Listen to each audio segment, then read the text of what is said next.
Saan ka nakakita? Almost poor, bibigyan natin ng ayuda?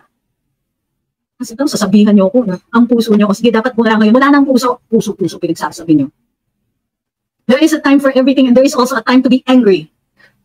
We do not have to be calm all the time. What are you talking about, Boss Abus? You think I don't know that? By saying it, you're underscoring it, you're making it look like it is. Sa tingin ninyo, hindi ko nakikita yan? Sa tingin ninyo, I am not risking it by saying things like this? Careful kayo dyan. By saying that, you are giving signals to people to look at it as sedition. Understand, first of all, what we mean when we say stand together. It means that the criticism should be outward. It should be towards the common goal. Sasabihin ninyo, stand together. Tapos, pati yung manner ng paghihikayat ko. Foolish behavior, Sus Maria Josep. I'm not a lawyer, but I'm confused, sabi ni Roy. If you listen to Senator Hontiveros' press releases and interviews, you already judged Pastol Kibuloy. Isn't Pastol Kibuloy supposed to be presumed innocent until proven guilty beyond way? Why is the Supreme Court not teaching the senators about the law? First of all, you have to understand, the Supreme Court does not act on its own. The Supreme Court issues decisions and can only make a decision when a case is before them. They decide cases. They do not interfere with other branches of government unless a case has to be resolved and will ultimately affect those branches of government. Yes, Senator Hontiveros ought to presume that Pastol Kibuloy is innocent until proven otherwise. And the proving is not in the Senate. The Senate is not a court of law that is merely an inquiry in aid of legislation. The ultimate goal is to determine if the legislation needs to be updated, upgraded, repealed. It is not a court. However, they find ways and means. It is not a court, so there is no guilt here. They're calling on, they issue summons to Pastol Kibuloy, not to prove him guilty, not to hold him for trial, but as a resource person. But as we know, the leeway that the senators and congressmen give to themselves to conduct a hearing in aid of legislation, an inquiry in aid of legislation, is very wide. And the Supreme Court, only on very rare instances, will intervene when a case is brought before them. The last intervention was in the case of Lincoln Ong, who was, without any process, detained as a penalty. Understand this, contempt has two characters. One is a means to compel a certain behavior. So to prevent unruly behavior, you can be found in contempt, you can be cited in contempt, and then detention as a punishment. That punishment cannot be imposed without due process. However, contempt, under pain of contempt, if you are brought, you are compelled, a warrant is issued to compel you to come to the Senate, that is not a penalty.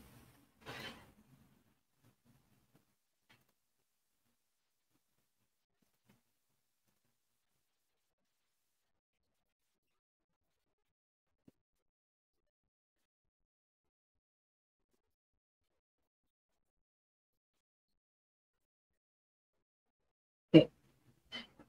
Sabi ni Gaude, ay, attorney, sana naman makiisa yung ibang Christian groups kasi kung nagawa itong evil administration sa church ni Pastol Kibuloy, yung mga ganito, edi pwede rin gawin sa iba. We cannot compel them. We cannot. They will do so on their own volition if they believe in the cause.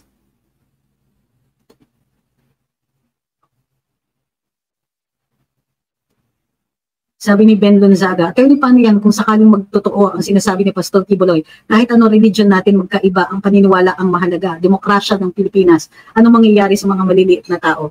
Kaya nga po tina-target ang mga malalaki. Kaya po tina-target ang mga tinatawag natin mga influential.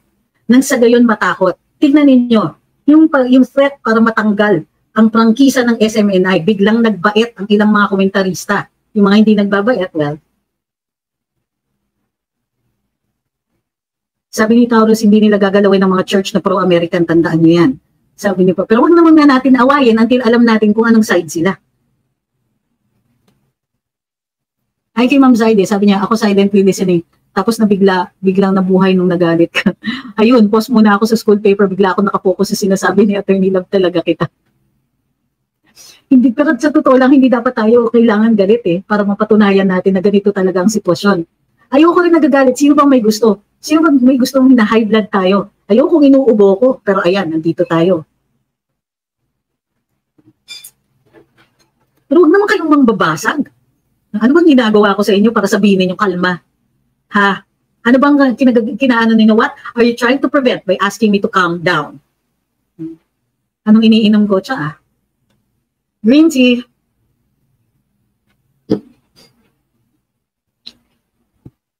Sabi ni Precious Gonzalez, go, go, go. Go tayo na may dugong mandirigma kapag niyuyurakan ng ating mga karapatan. Sabi ni Gigi, nakakagalit naman talagang sitwasyon ngayon eh. Sabi ni Larry Lynn, Dian Galet, attorney, marubdob ang tawag dyan. Uy, ang ganda ng salita mo. Marubdob. Pwede ko rin sabihin, kasi dibdiban na to eh. Kaya lang, baka kung saan mapunta yung diskusyon. Okay. Sabi ni Ross, many people trust you and what you're saying. Thank you po. Sabi ni Lily Rose, galit yan sila kay Kibuloy kasi araw-araw binabati ko sa CPP-NPA. Sabi ni John Doe, I hope I could see you here in UPD soon. Soon, hindi ako naka-enroll this sem, pero next. Diyos ko, kung kailan mag-e-enroll ako, magtitisis ako, nagkakaganito. Sabi ni Net, we are with you. If we love our country, we should feel you. We listen to Pastor. I felt he was genuine. Ganito po yun eh. Yung guilt or innocence, hukuman ang magde-decide niyan. But in the meantime, ayon sa saligang batas, kailangan bigyan natin ng proseso. Unang-una sa proseso dyan, ay i-presume natin na walang sala yan. Inosente yung tao. Kailangan patunayan. Hindi yung i-oppress na, insultuhin mo. Saan natin natututo yung mga ganyan? Doon sa mga TV hosts na di umanong pang public service. Ha? Ano? Kawain na nila. Kung kasi, ikaw, mamang pulis. Kasi, maano ka? Whatever. It's miseducating the public. And so we have to take it on ourselves. Tayo mismo magsasabi, teka muna, innocent until proven otherwise. However, pagka kunwari nakita natin sa harap ng mga mata natin, ito yung mga taong nagbabasag ng whatever, ng gugulo and so on, kitang-kita in front of us. Well, then we can talk. We can talk about how this really looks guilty. Pupunta pa rin yan sa hukuman and they will still be entitled to due process. Pero ang opinion natin based on observable fact.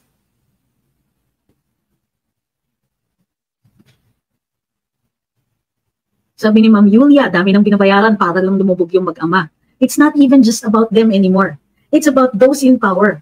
Hindi lang nila gustong the Dutertes are just the blockages. So, ang laban dito is for hearts and minds. So, kailangan silang siraan. Kailangan i-discredit sila. Katulad ng ginagawa. Bakit sa tingin ninyo ang dami kong kaso noon? Yung mga humihirit dyan ng mga suspension ko. Ang lalaki kaya ng kinalaban ko. Ilang beses akong forced disappearance na dapat. Diyos ko, kaswertihan lang talagang hindi ako nabiyahe. Maghahanap kayo ng perfectong tao. Then mag-work yung kanilang operations. Maghahanap kayo ng mga walang sala.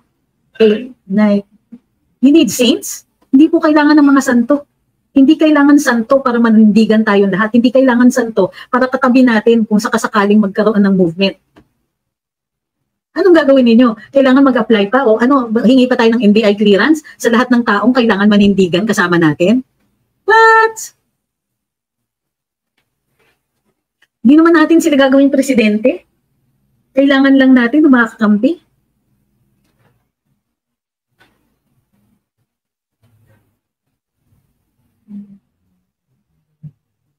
You're mistaking me, Mr. Boss Abus. What you're doing may be taken with a grain of salt. So what? So I should stop? You must realize that I've been doing this since day one. Okay? And so what? Do you think that I don't know this? Do you think that we have not faced that? And don't you think that I have been doing this in almost every single life, proving that that is illogical? That just because I'm out of the government means I am sour graping. Besides, so frigging what? Okay? Sour graping doesn't mean that I am wrong. Sour graping doesn't mean that the facts that I have stated, the facts that the logistics system of agriculture is broken and that the government has done zero things about it. The fact is that electricity rates are going up. The fact is that water rates are going up. The fact is the transport system is broken. And you're going to say that just because I am out of government, these things do not become facts. O, tapos may magsasabi na naman dyan, kalma. O, bakit ako yung inaatake mo, ha? Bakit ganun? Bakit ka nagdidiin dun sa portion na yon? Are you saying that everything that I have said here is not true or correct? That you're going to use credibility as a means to deny a fact?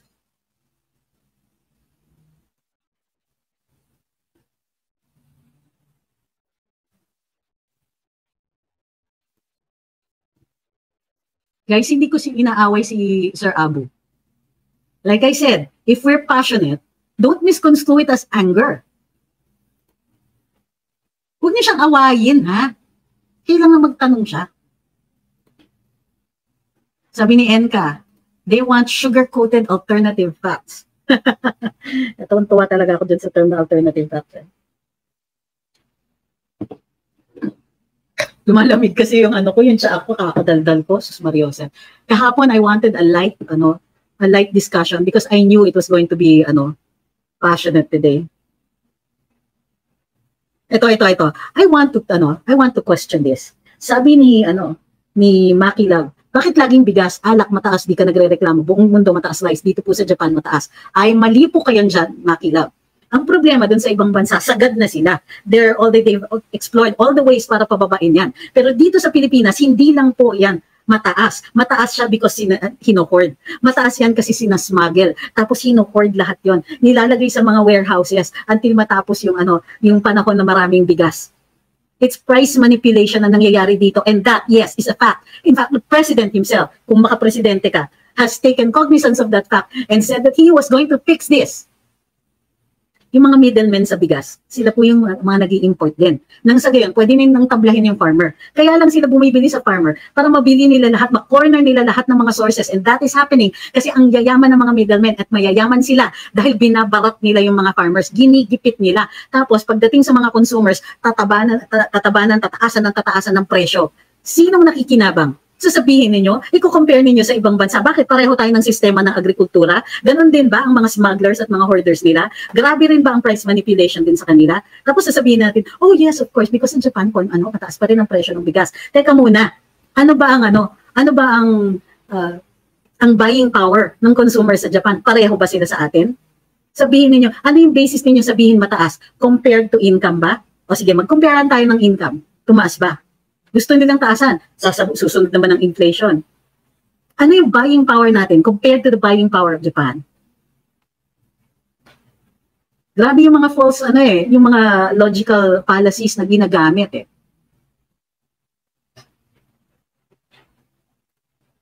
Sabi ni Red Fisherman, sana mag-prayer rally dito sa Manila after Cebu. Ako din, I hope so. Kung sasabihin lang ni PRD na lumabas na tayo sa kalsada tomorrow, always ready kami dito kahit bukas na. But we don't know that that's going to be the means. But what is important is to let the administration know na nagagalit rin tayo. Nagalit na tayo at hindi rin natin tatanggapin every opportunity na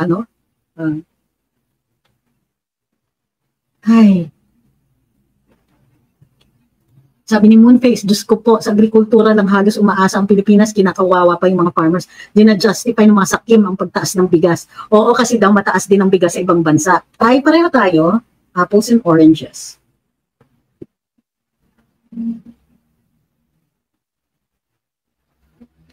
Sabi ni Gatchalian Joseph, 10 kilos of rice here in Japan is just 2,000 yen. Almost the same price lang sa Pilipinas. I live in Japan for almost 20 years now. Di po tumaas ang presyo ng bigas dito. Almost same price in the last 20 years. Okay? Pero dito, tumaas.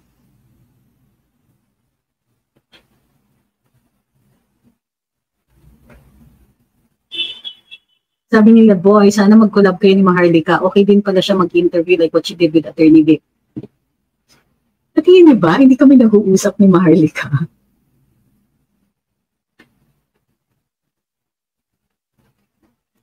Sabi ni Facebook user, gawa-gawa man o hindi, korte magde-decide, hindi ang Senado. May mas marami pang mga mabibigat na issue na dapat tutukan. Smugglers, billion-billion na naibulsa sa loto, etc. Kasi nga nabudol tayo, sabi gagawin 20 pesos. Ay, nako. Bakit hindi ako magagalit? Hindi ko maintindihan. Hindi ako pwede magalit? Sure, kalmado ako most of the time, pero bawal magalit. Na kailangan yung sabihin kalma? Why? You want me to stop? Bakit? Oh, si Maharlika ba, sinasabihan yung kumalma? Ha? Do you interrupt her to say kalma? It works for her Sabi ni Welmar, nagmahal lahat ng bilihan sa Pinas, sahod namin dito sa abroad, hindi tumataas. Kaya page na nagpadala ng pera, parating papadala ng pera sa Pinas, palaging nagkukulang.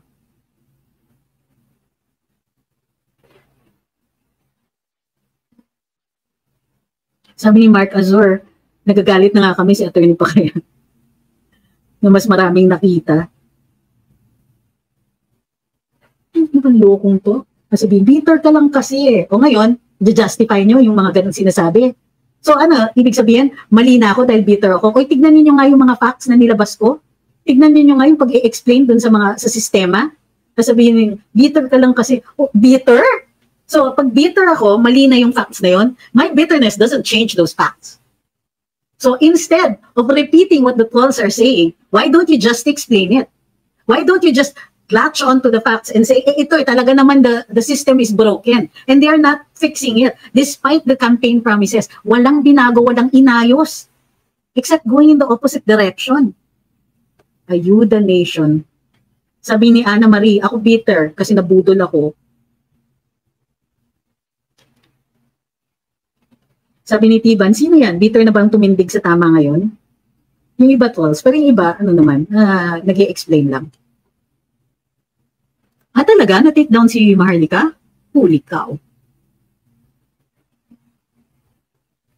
Sabi ni Facebook user, kailangan na natin manindigan, tumayo and magsalita.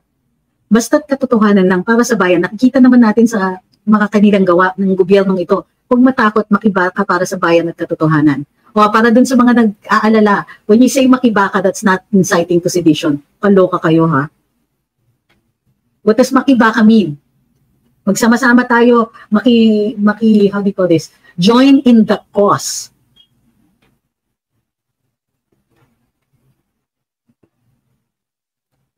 Brie, pwede ba wag po all caps? Sabi ni Brian, kahit mahal ng bigas sa Japan, maganda naman pasahod doon. Kaysa dito sa Pilipinas, mahal bigas, murang pasahod.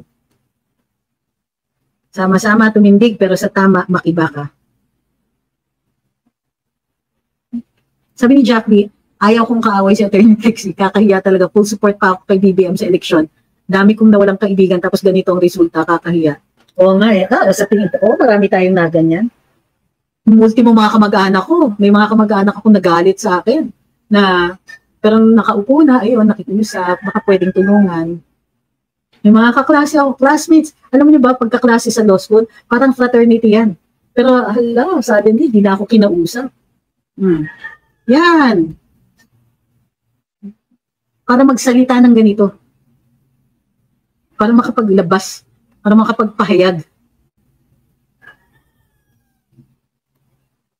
Sabi ni Red Fishman, ayudang solusyon dahil yagit ang tingin nila sa atin ng admin na to. Huy, ang ganda ng pagkasabi mo. Na pag nilimusan nila tayo ng barya na pera din naman natin, ay dapat makontento na tayo habang sinasaid nila ang pera ng barya. Oh my gosh, louder. Ulitin ko ha, yung sinabi ni Red Fishman. Habang hinahanap ko yung mga sinasabi niyo to. Sabi ni Red Fishman, ayuda ang solusyon dahil yagit ang tingin sa atin ng admin na ito. Na pag nilimusan nila tayo ng barya na pera, na atin din naman, ay dapat makontento na tayo habang sinasaid nila ang pera ng bayan. Maraming salamat, Red Fishman. Maraming salamat. Tama po kayo dyan. Ang ganda ng pagkasabi ninyo. Makatang makata. Napaka-elegante ng Tagalog nyo. Sabi ni Ma'am Myra, manindigan tayo mga Pilipino para sa ating bansa. Baka magulat tayo, bansang Amerika na namumuno at tautuhan na lang tayo. Huwag kayong mabulagan sa pera ngayon para sirain ang kapwa Pilipino natin. Magkaisa. Sabi ni Miss Heidi, ano pwede naming gawing mga OFW? Madam, mga sir, kayo po ay may mga pamilya dito. kailangan ma-encourage natin na sila din magsalita at magpahayag. Kailangan, pero tandaan ninyo ha, yung ating mga parating ginagawa. Nagsasalita tayo, nagpapahayag tayo, nag-iingat din tayo sa mga sinasabi natin. Okay? Walang murahan. Sana wala masyadong name calling. Huwag all caps. Ang pamilya ninyo dito ang susi. Diba, may darating na eleksyon.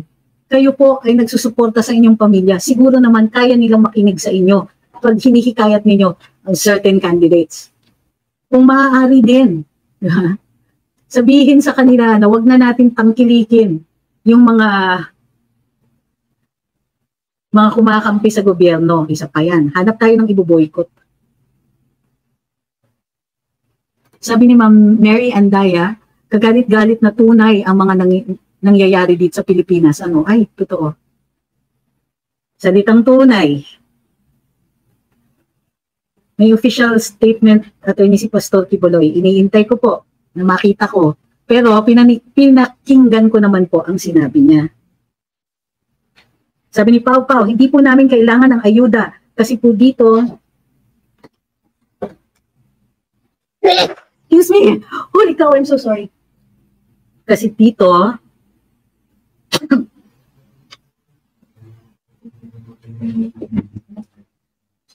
hindi po namin kailangan ng ayuda kasi po dito sa Masbate, binibigyan po kami ng DA ng hindi at ano po yan?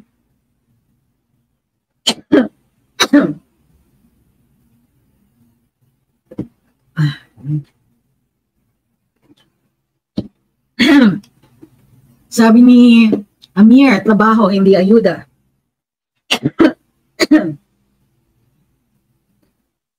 Excuse me.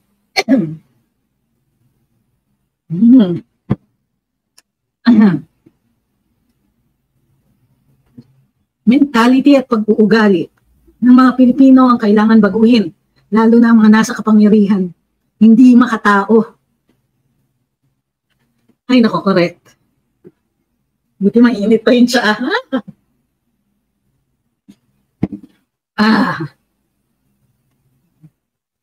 Attorney, pareho tayo ng Tumblr. Tama ba? Nabasa ko. Anuhin yung ayuda kung ubus lang din sa isang iglap sa taas ng presyo ng bilihin. Nagpapabango lang yan.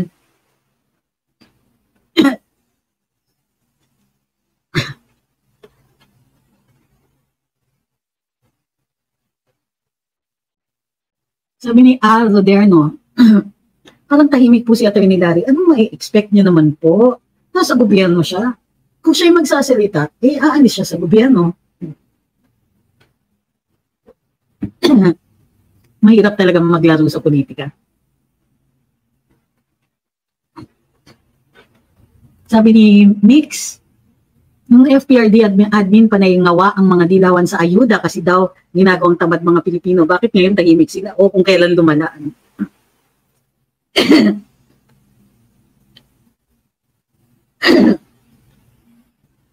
Parang presidente na daw si House Speaker.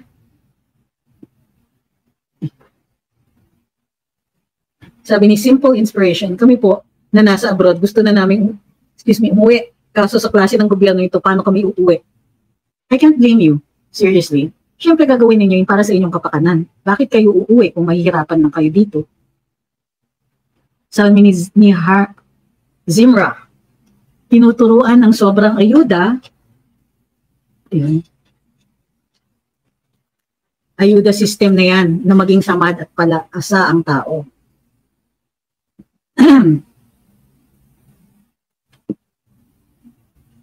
Sabi ni Gina Fe, love you, attorney, the way you stand for the truth para sa Pinas.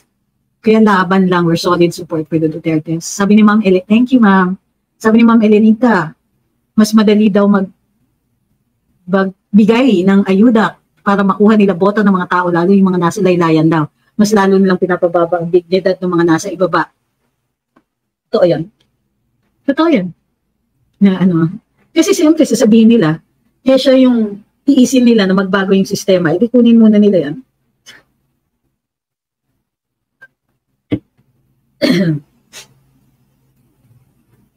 Sabi ni Scarlett, OWA for OFWs daw. Pero di namin naramdaman ang OWA kung sino viral yun nagtutulungan. Yun ang natutulungan.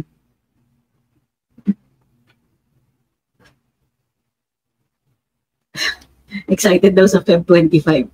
Ako simple lang. Excited ako para dun sa rally at marinig yung mga yung mga speeches, no? Kailangan ipakalat natin. Ang sabi ni Maharlika Stan, manindigan. Yan din po ang mensahe ni Pastor Kibuloy. Sino yung nagsasalita na tungkol sa unaliving? Ano yan? Ano yan? Wala namang sinasabing ganun. Sino nagsasabi ng ganun? Sabi ni Lori, 4 years pa ako magiging bitter habang ganitong sistema ng gobyerno. Gobyerno nito, maapaw ang dibdib ko sa awa sa Pilipinas kong mahal. Hashtag we deserve better. Hashtag Duterte pa rin. Sabi ni Tiban, gigil ako sa admin na to, kaya sa amin pinaliwanagan ko ng mga tao sa amin sa TV kasi di lahat na ibabalita. Ito yun.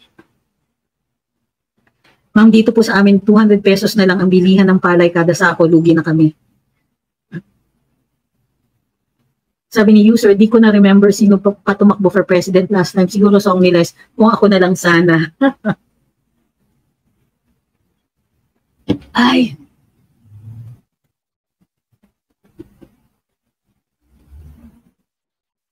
Okay. Sabi ni Maggie, ang gusto kong ayuda, blue passport. Alam mo, hindi man lang hiningi na ayusin yung visa system para sa mga Pinoy. Namin natin i-access sa mga US bases, sa mga military bases natin. Ang laki-laki ng access. Pagkatapos wala man lang, uy, lakihan niyo naman yung mga yung quota para sa tourist visa. Ay, malang ganun di ba?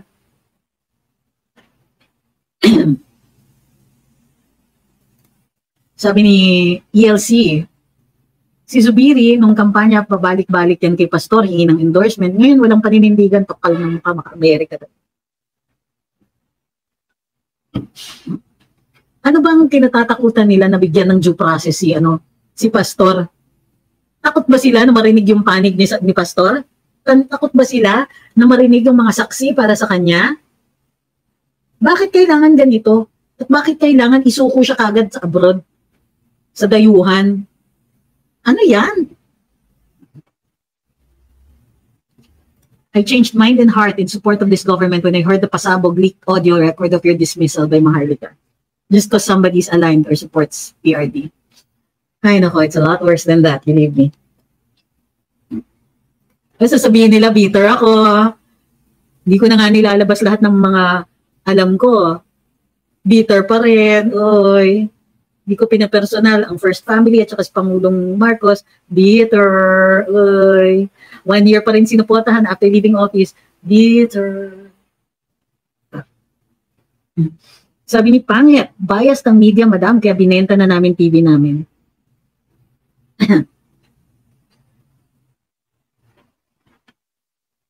Sabi ni Byrosti, this is the price of Kibuloy for helping BBM's candidacy. Ay nako. Ulitin natin yung favorite phrase ng Pilipino na bukod tanging atin, walang utang na loob. Nakakagalit. Sabi ni Jane, 28 euro po ang 18 kilos. 28 euro ang 18 kilos dito sa Italy, pero 9 euro po ang per hour namin dito ayon sa batas. Pero kung di regalare, ibig sabihin Miro, 10 to 15 euro per hour po. Hindi ko po naintindihan.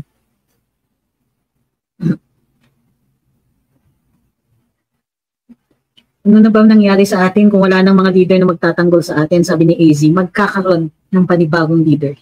Hindi naman tayo pababayaan Kung Diyos man yun o destiny, di tayo papabayaan. Sinasabi ko sa inyo. Sabi ni Dodds, dapat ilabas mo rin yung sinuntok sa aeroplano ni Tambalisa. Wala naman po ako doon, hindi po ako saksi noon. Nauna ako, ang flight to New York, iba po ang flight ko. Nauna po ako kasi hinatid yung mga kasi kasama ng mga USEC ko, yung mga media and so on. So, nauna ako talaga. Hindi ko alam yan. Siguro isa pa yan, Marami tayong pwedeng hashtags Hashtag, walang utang na loob. Sabi ni Jake, duyan ka na magiting sa gobyernong sakim, mandulupig, mandarambong at mapang-api.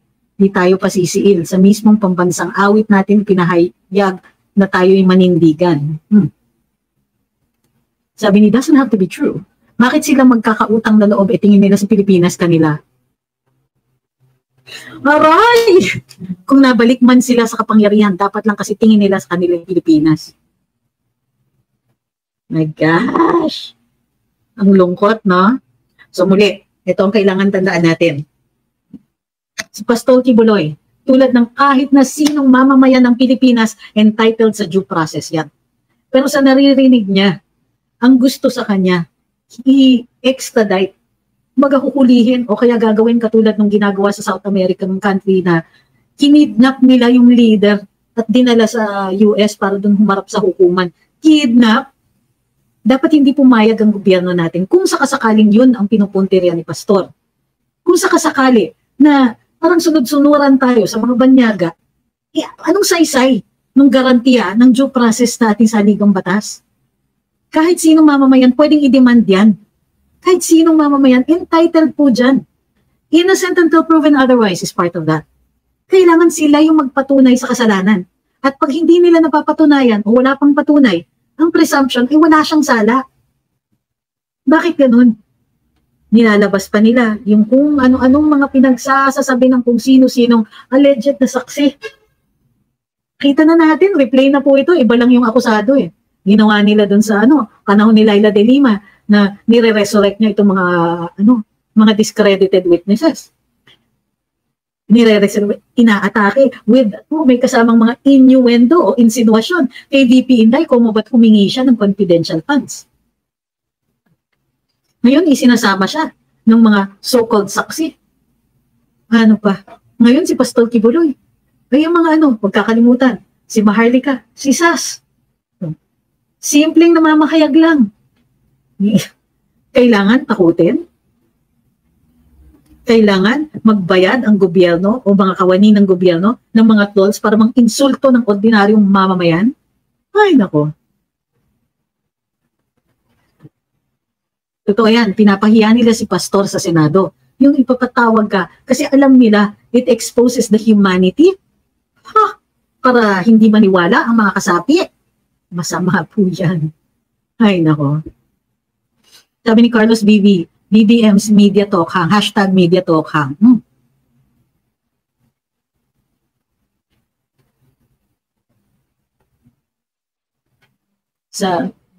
Sabi ni Ma'am Malu na mali din kasi si Pastor kasi nabigyan na siya ng warning, nabigyan na ng warning si tatay, pero itinaas pa rin niya. Ay. Higanti ba yun? Sabi ni Kimura, grabe ang paghihiganti ni Lisa sa SMNite sa mga Duterte family. Higanti? Revenge? Dahil hindi na-appoint si BBM sa agriculture noon? Higanti?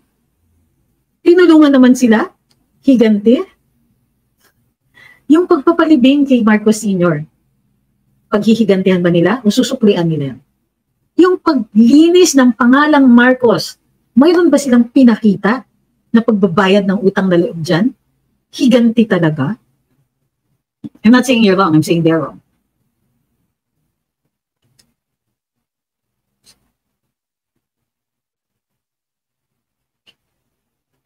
Diyan revenge, power-hungry, evil sila. Yun lang. Yun lang yun. Totoo yan. Tapos tahimik, gusto nila, oy, itong mga kalaban ng gobyerno, kailangan managot sila, kailangan sumagot sila, kailangan dun sa forum nila, like the Senate, punta kayo sa Senate, punta kayo sa ganito, sumagot kayo, may paratang na ganito, di naman sila hukuman, samon ng samon. Pero pag may paratang sa kanila, may paratang na may health issues, ang ating Pangulo, anong sasabihin? I will not even dignify that. Tatanong po, ang mga taong nagbigay ng mandato sa inyo, minamahal naming Pangulo. Hindi po ba sila entitled sa inyong sagot? Hindi po ba sila entitled na maglaman ng tunay na estado ng inyong kalusugan? Matagal ako na nahimik, Mr. President. At hanggang ngayon, hindi ko kayo binabalakura. Pero naman, sabihin niyo naman, depensaan niyo naman, o bigyan niyo naman ng dignidad ang ordinaryong mamamayan na humihingi sa iyo ng explanation. Uy, manong ang word na, si all caps ha? Nag-all caps kayo tapos gusto ninyong humihingi kayo ng opinion about another vlogger para para ilagay sa kanya siya dito, para bigay ko sa kanya yung audience ko Nahihibang na ba? Di ba? Tama ba yun? Dadalhin ninyo dito yung vlogger, mas konti yung ano sa akin. Tapos, tatanungin ninyo, ano yung opinion niyo tungkol sa vlogger na ito? Wala po akong opinion. Hindi ako nagpapapatol sa mga yan.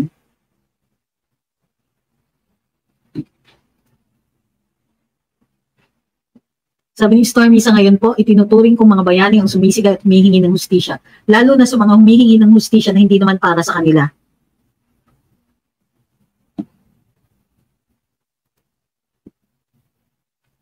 Sabi ni Sherry, Attorney sobrang loyal kasi tingin nila sa sarili. Royal! Ito, tama. Tama ito si Larry Lynn. Sabi niya, pinili nila maging public servants tapos gusto nila privacy, the irony. Totoo yan. Makakalokang, gagaling ninyo. Ang tawag niyan, walang utang na loob, sabi ni Teo. Na, tinatanong ni user 11746, anong power meron normally ang isang first lady? Wala. Wala siyang power. Ano lang, if you're appointed lang to a government position.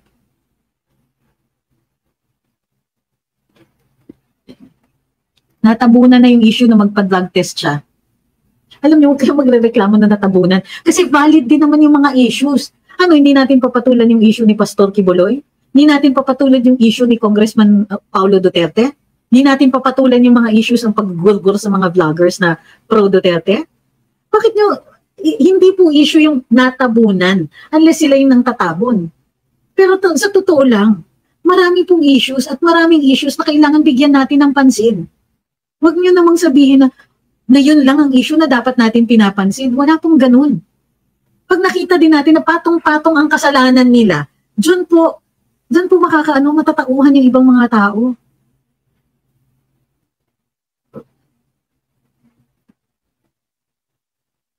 Power trip daw yung KL. Money, money, money.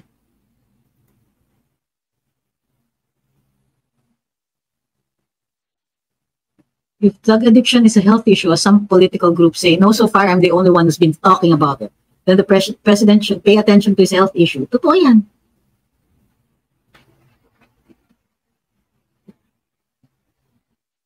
Sabi ni William, pinanood ko ang live ng Karambola, nasa 400 plus na lang ang viewers. Sa replay, nasa 500 plus na lang. Naglulukohan lang si Banal at yung isang avid supporter ni BBM. Ayaw nila aminin na sablay ang puon nila. Sabi ni Facebook user, matagal nga kayong nanahimik at yun, tsaka objective naman kayo. Ewan ko ba, di yata natatabla ng disenteng pakiusap, balahurain na lang siguro.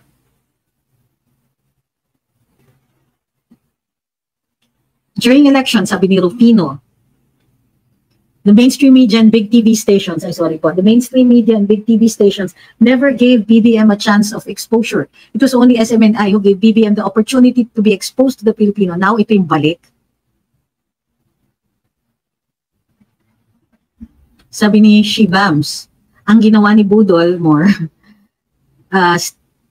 stay quiet because he agreed in everything that is going on in the government. Totoo. Sabi ni Fritz, balik sa dating prapo politicians as well as traditional politics. Think Texas, yung mga congressman ngayon parang nakawala sa hawla ng pag-alis ni PRD. O nga eh. When the silence isn't quiet, sabi ni Mar, and it feels like it's getting hard to breathe and I know you feel like dying, oh my gosh. Kanta nga pala to yun. Sabi ni Christine, somebody asked for privacy kasi sa mga nagtatanong if nag-o-urge. Sana meron talagang one determined leader to stand against these evils. Alam niyo, madam, yung mga sana, hope is not a strategy. Huwag tayong mag-hope. Hanapin natin yung leader na yon, point out natin sila. Coach Vita says, walang natabunan na issue, ang dami lang talagang kasalanan ng gobyernong ito. Sabi ni Duterte Viral TV, I was once a former SMNI video editor. I was there. I witnessed Pastor's passion for BBM to win. Expect nothing in return. All Pastor wants is for this country to have a better future. Public servants are the servants of every Filipino people, sabi ni Christopher Yu. Yet, ang labas ng mga tao luluhod sa kanila, ayuda lang katapat sa mga hampaslupang kagaya ko. Ay, naku.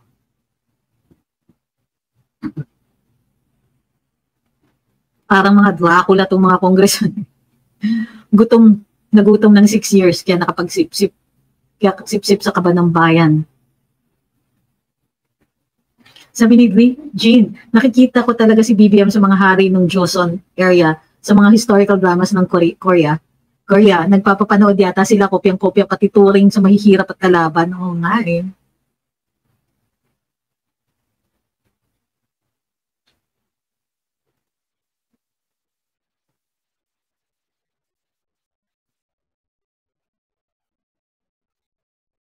Huwag po sanang puro buntun hininga na lang tayo sa issue. We must voice our grievances. Totoo yan. The Dilawans are silent, probably thinking that people will turn to them. Please.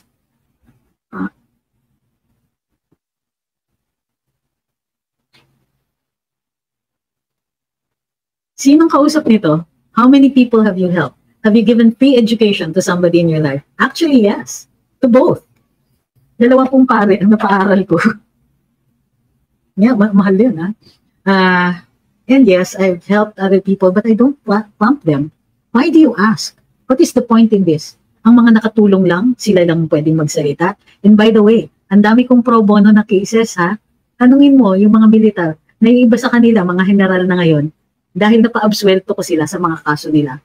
How many people have I helped? I don't think you can count that high.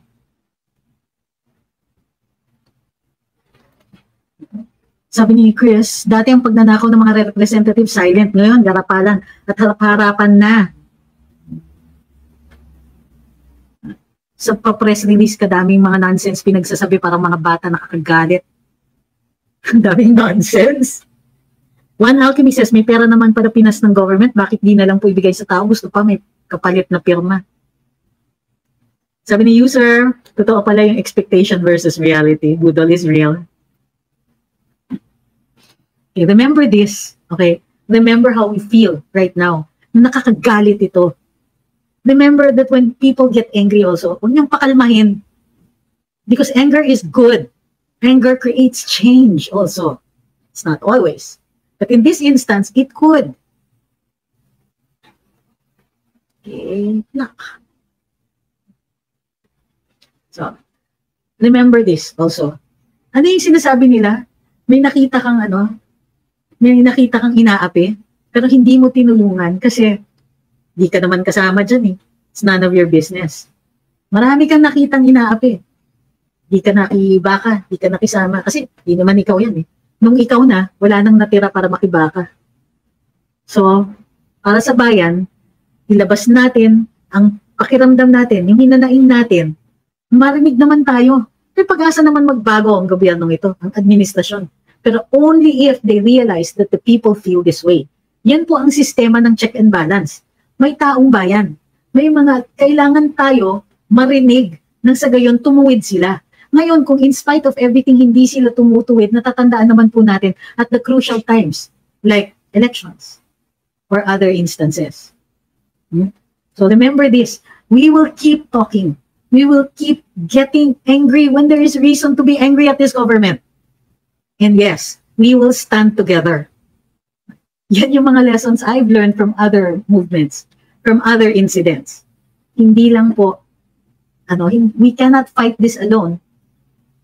But at the same time, we have to deal with issues.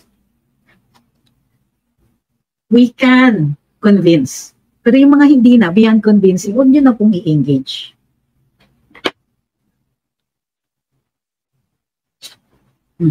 Also, remember, yung tayo, we have to stick together. So yung mga Imperial Manila ninyo, Davao is the promised land, etc. Do we really need that now? Kailangan, ha, Ma'am Jean? Kailangan?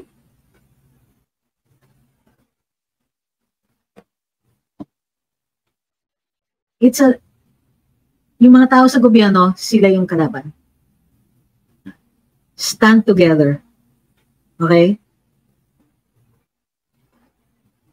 Stand together.